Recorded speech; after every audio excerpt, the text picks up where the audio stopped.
Hi, my name is Erin. Hey, my name is Kyrie. I'm Ayana. And this is our movie review of Sankofa. Before we dive into this movie review, we should know what the word Sankofa means, since Sankofa is the name of the movie. So the word Sankofa comes from the Akan tribe in Ghana, and it means you can't know where you're going without knowing your past. Sankofa is based on the dichotomy of what it means to be African and what it means to be African American, as well as the relevance of spirituality in the context of Black diaspora's colonialism. This message is powerfully conveyed in this feature film.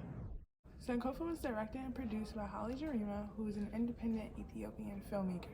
He's a leading member of the LA Rebellion film movement and is a director of film at Howard University. He did a phenomenal job depicting the reassurance and the resistance to slavery. Gerima took 9 years raising money to produce this film. The beautiful cinematography adds to the movie's element that makes the movie that more intriguing to watch. Sankofa won cinematography in the Best Prize at the African Film Festival in Italy and Best Cinematography at the Pan-African Film Festival. Director Gerima used Sankofa to confront the horrors of slavery to a more modern audience using his distinctive style and creative use of film. In Ethiopia, filmmaking is not supported nor encouraged, and that had to result Gerima in migrating and fleeing to the United States, and it eventually took him 9 years to film Sankofa. The main character, Mona, is having a photo shoot at the Cape Coast Castle. This is one of the main trading ports for slaves during the transatlantic slave trade. She was very ignorant to the fact of the history of this location and knowing that it actually was a trading port for slaves. She then goes on a journey back in time as a slave to experience life as a slave and to learn more about herself on that journey.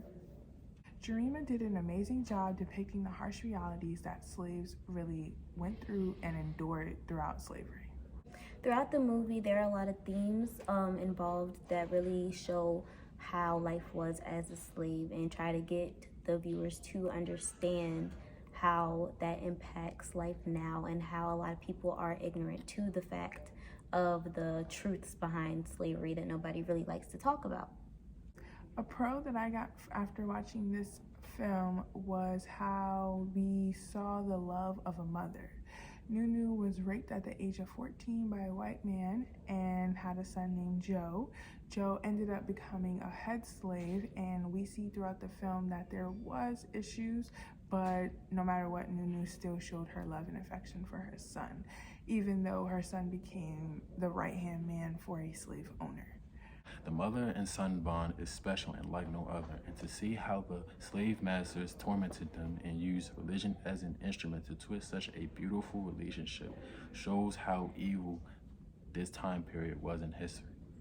Some cons that I found in the movie were that the story sometimes feels choppy in the flow, and the production sometimes felt rough.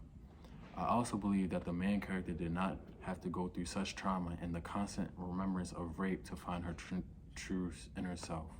Many may view Sankofa as unrealistic or comically inaccurate due to its many uses of supernatural innuendos and the concept of magic.